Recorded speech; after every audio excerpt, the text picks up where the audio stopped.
মনের নাই তো সে এই তো আমার দেশ সোনার বাংলাদেশ দোয়েল শ্যামা কোয়েল ডাকে মনের নাই তো সে এই তো আমার দেশ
এই তো আমার দেশ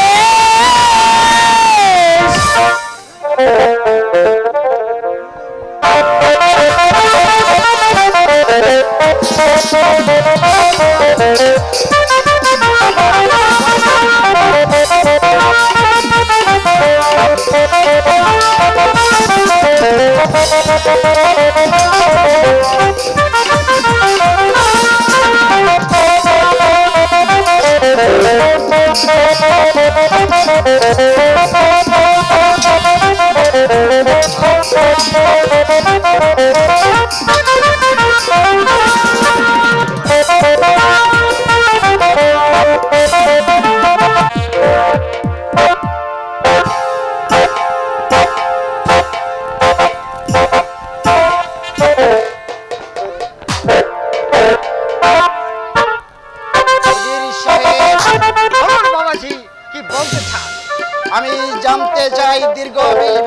বছরের পূর্বে আমার পিতা কেন আপনাকে উজিরের পদ থেকে পদচ্যুত করছে তা কি বলতে পারেন? পারি বাবা, তাহলে বলুন।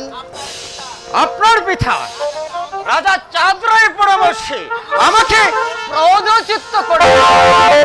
এর কারণ কি উজির সাহেব? এর কারণ হলো রাজা চাঁদ রায় আপনার পিতার মসনদ অধিকার করতে চেয়েছিল, আমার কাছে কিছু সাহায্য চেয়েছিল, আমি তাকে সাহায্য করিনি ফলে আমার বিরুদ্ধে আপনার পিতার কাছে নালিশ করেছিল।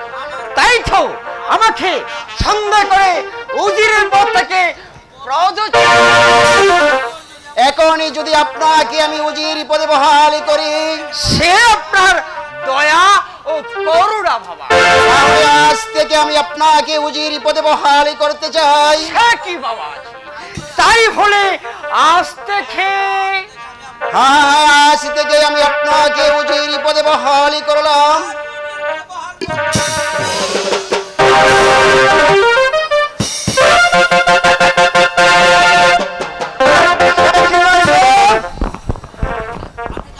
আপনি কাকে উজিরের পদে বহাল করতে চাচ্ছেন ভাইজান? আমাদের পিতৃ সমতুল্য ব্রত পূর্ব উজির হাম্মাশাকে।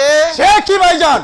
পিতা যাকে 20 বছর পূর্বে উজিরের পদ থেকে পদচ্যুত করেছেন, আপনি আবার তাকে উজিরের পদে বহাল করতে চাচ্ছেন? কি বাবা হোসেন, তুমি কি আমাকে এই প্রকাশ্য নবাব মহলে অপমান করতে চাও বাবাজি? না উজির সাহেব, আমি আপনাকে অপমান করতে আসিনি, আমি বলতে চাই আমার ভাইজানকে। হোসেন, আমি যাকে উজির পদে বহাল করেছি তার সম্বন্ধে সমালোচনা করা তোমার কোনো অধিকার নেই। তুমি এখনই যাও। ঠিক আছে ভাইজান, আমি চলে যাচ্ছি, তবে যাবার পূর্বে একটি কথা বলে যাচ্ছি, আর যাকে আপনি উজিরের পদে বহাল করেছেন দেখবেন দুদিন পরে তার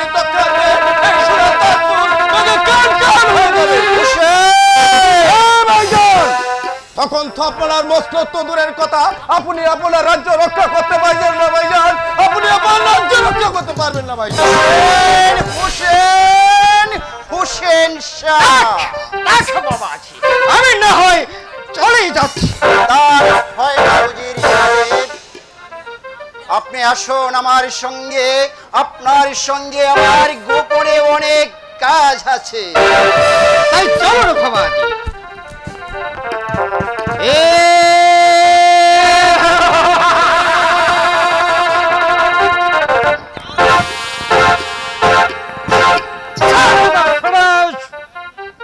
তুমি আমাকে না চিনলেও তোমার ছোট ভাই টিকি আমাকে চিনে। 20 বছর যাবত আমি তোমার পিছু পিছু। আজ যখন একবার আমি সেই উজিরে পদে বহাল হয়েছি, তখন আমার অপমানের প্রতিশোধ তোমার তিলে তিলে আধাই করে নাভো।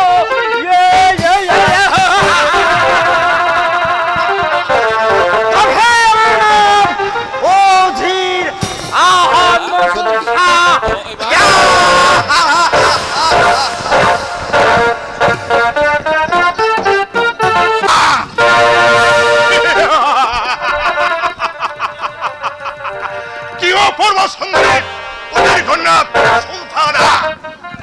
সুলতানাকে যেদিন আমি প্রথম সাথে দেখেছি সেদিন থেকে সেদিন থেকে আমি মাতাল হয়েছি।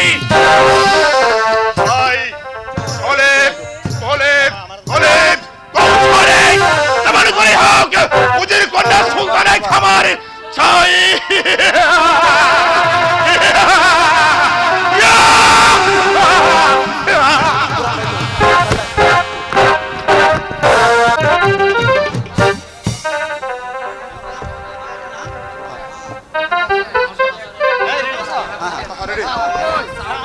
তাজপুরের মহানদী পথিম আজম শাহ নবাবের উত্তরসূরি মনসুরুল মুলক নবাব ফিরোজি শাহ দরবারে হাজির।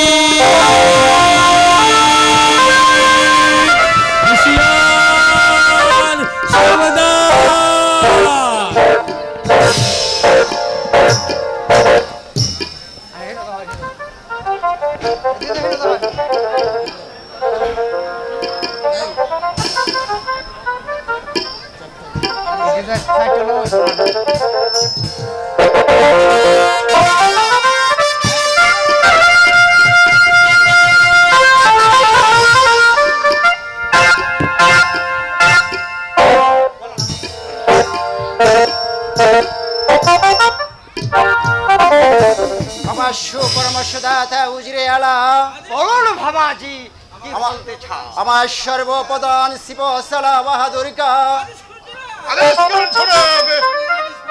আমি আপনার আদেশ পালন করতে এই জীবন দিয়ে প্রস্তুত জনাব। আমার চির বিশ্বাসী মনিসবদার হামিদিকা আদেশ করেন সম্রাট, আপনার আদেশ পেয়ে হামিদ কা যাকে ধরবে তাকে তাজপুরের রানী দিয়ে কভার দেবে। ও আমার প্রিয় বন্দা কাবিলিকা, আমি তো আপনার সঙ্গে আছি। শুনুনি সবাই, পিতা মৃত্যুর পর আমি এই মসনদে বসেছি। ও উজির বিহনে রাজ্য পরিচালনা করে খুবই কষ্ট পাচ্ছি। তাই তো আমার পিতৃ সমতুল্য ব্রতপ্রভ উজির আহম্মদ শাহকে পুনরায় উজির পদে বহাল করে আজ আমি শান্তি পাচ্ছি। সেনাপতি বাহাদুর খান, আমি আপনার কাছ থেকে জানতে চাই আমাদের রাজ্যের মধ্যে কতটুকু শান্তি ফিরে এসেছে। জনাব, রাজ্যের মধ্যে নেই কোনো অবরোধন, সুখেই করেছে প্রজাবাসীগণ খাল যাপন জনাব। সুখী হলাম আপনার বাক্য শ্রাবণে। শুনুনি সবাই, আমি অনেক দিন যাবত শিকারে যাইনি, তাই তো আজকের এই আনন্দের দিনে আমি শিকারে যাব। তাতে আপনাদের কি অভিমত? আপনি শিকারে যাবেন তাতে আমাদের কিছু বলবার নেই, আমরা সকলেই রাজি বাবা। আপনি কি একাই শিকারে যাবেন সম্রাট? না হামিদিকা, আমার সঙ্গে যাবে উজির আহমদ শাহ ও আমার প্রিয় বন্ধু কাবিল খা। তবে আমার মনে হয় কিন্তু আর কোনো বন্ধু নয় বাহাদুর কা, আপনি এখনই যান। হাই যাচ্ছে সম্রাট। শুনুন বাহাদুর কা, বলুন সম্রাট। আমি শিকারি থেকে ফিরে না আসা পর্যন্ত সমস্ত সৈন্যদের ভার আমি আপনার উপর ন্যস্ত করে গেলাম। আপনি তাদের লক্ষ্য রাখবেন যাতে সৈন্যদের মাঝে কোনো বিশৃঙ্খলা না ঘটে। যাচ্ছি জনাব।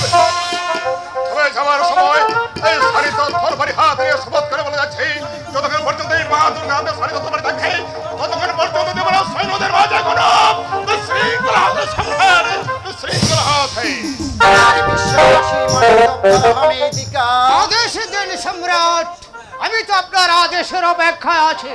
আমি শিকারি থেকে ফিরে না আসা পর্যন্ত সমস্ত রাজ্যের ভার আমি আপনার উপর ন্যস্ত করে গেলাম। আপনি আমার রাজ্য চারদিকে লক্ষ্য রাখবেন যাতে বিদেশি শত্রু এসে আমার রাজ্যের মধ্যে আক্রমণ করতে না পারে। আপনি কোন ইচ্ছা? যাওয়ার পূর্বে আপনার সম্মুখে প্রতিজ্ঞা করে বলে যাচ্ছি, যতক্ষণ পর্যন্ত এই হামিদ খান দেহে এক বিন্দু রক্ত থাকবে মনে করবেন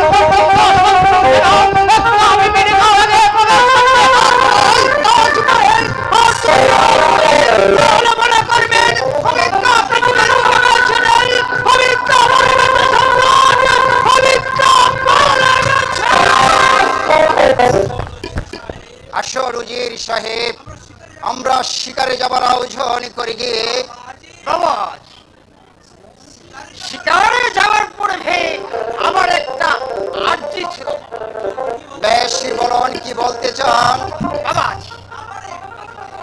আমি বহু কষ্ট করে এই তাঞ্জাব শহর থেকে আপনার কাছে এসেছি বাবা, কিন্তু আমার একমাত্র কন্যা সন্তানা আপনাকে মন প্রাণ দিয়ে আমিও চাই সন্তানাকে আপনার হাতে তুলে দিতে। বলুন বাবাজি, এতে আপনার কি অভিমত বাবা? এর উত্তর আমি শিকারে থেকে ফিরে এসে দেব। এখনই যান উজির সাহেব, শিকারে যাবার জন্য প্রস্তুত হন গিয়ে। ঠিক আছে, এসো কাবিল বাবা।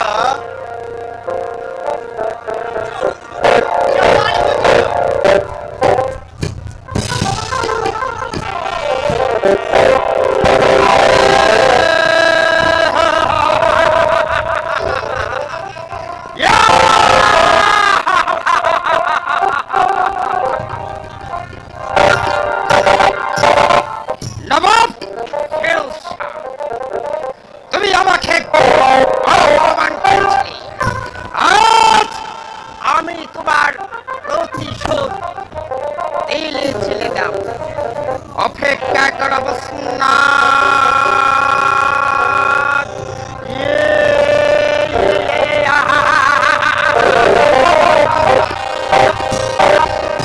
আমার সাথে বসবে এই অধীরে আজম কানে কানে মিথ্যা অধীর।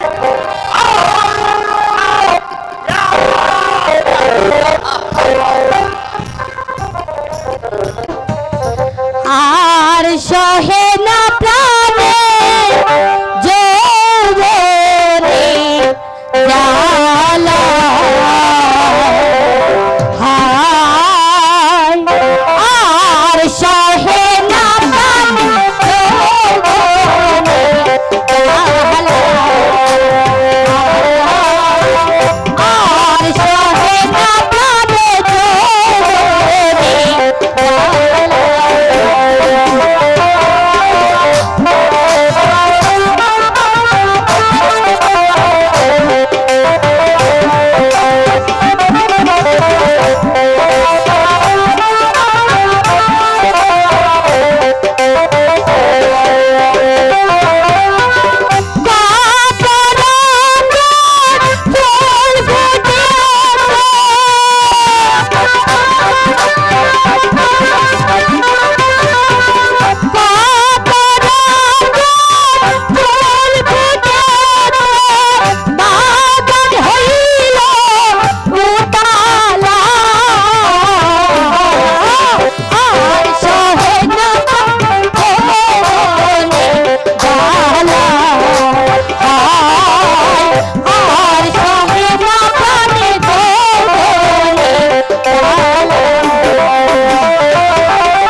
ডালিম গাছে ডালিম কলি ফুল বলিলে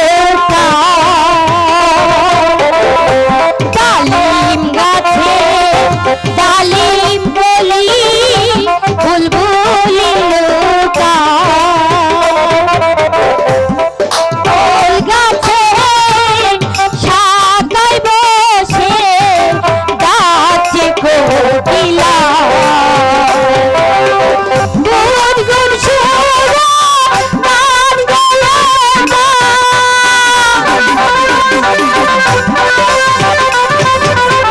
গুনগুন সুরা গান গায় মন হইয়া যায় উবালা,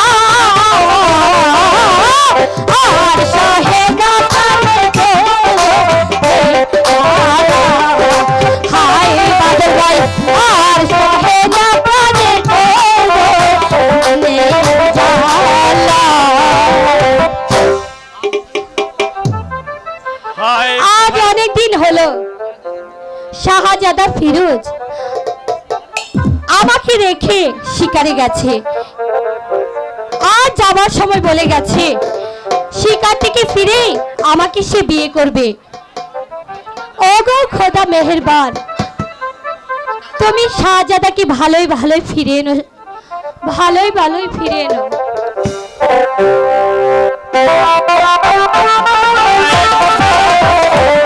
ওরে পৃথিবীতে পাঠিয়েছিলে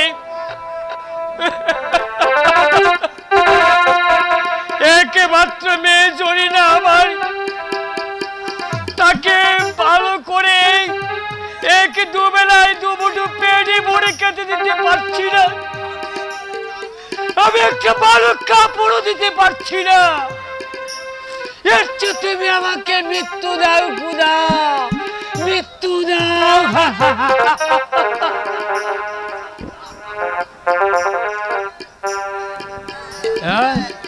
দেখি চোরেরা কোথায় গেল, তাকে তো আমি দেখতে পাচ্ছি না। কোথায় যে গেল মেয়েটা? জরিনা, জরিনা আসছি বাবা। ওরে জরিনা, যাচ্ছ কেন বাবা? বলো। মা আমি তোকে কি দিতে পেরেছি রে মা? কেন তুই আমার ঘরে জন্ম নিয়েছিলি? আজ তুমি এ কথা কেন বলছো বাবা? কেন যে বলছি সে কথা তুই বুঝবি না, সে কথা তুই বুঝবি না। আমি এমন একে হতভাগ্য পিতাজি বাবা, তোকে তুমি না দুমুঠো ভাত আমি খেতে দিতে পারছি না বাবা। ভালো একটা কাপড়ও দিতে পারছি না। কি আমি তোকে কি করবো বল মা? বাবা, আমার ভাগ্যে যা আছে তাই হবে, এ নিয়ে তুমি কোনো ভাবনা ভেবো না বাবা। তুমি যদি আমাকে নিয়ে চিন্তা করো তাহলে তো মরে যাবে বাবা, আর তুমি মরে গেলে আমি কার কাছে থাকবো বাবা?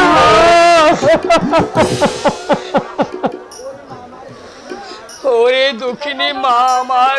বাবা যা মা, গড়ে যা, আমাকে যাবার এই বনে যেতে হবে। না বাবা না, আমি তোমাকে এই অবস্থায় বনে কিছুতেই কাটতে যেতে দেব না। তাহলে তাহলে যে তুমি অসুস্থ হয়ে যাবে বাবা। না রে মা, আমাকে যেতে হবে। আমি বলছি তুমি যেতে পারবে না। কেন বলছি জানিস? না গেলে কাট না কাটলে বাজারে বিক্রি না করলে আমরা আমরা যে থাকতে হবে রে মা। কি মা তুই কাঁদছিস কেন মা? দূরে মুখ, আমি কাঁদি না, কাঁদি না, আমার কিচ্ছু হবে না। এই দেখ আমি সুস্থ হয়ে পড়ে। কি বাবা, তোমার গাজে জোরে পুড়ে যাচ্ছে। চলো চলো বাবা, চলো আমার সঙ্গে ঘরে চলো। না নারী মা, তুই বুঝিস না, তুই বুকামি জানিস না।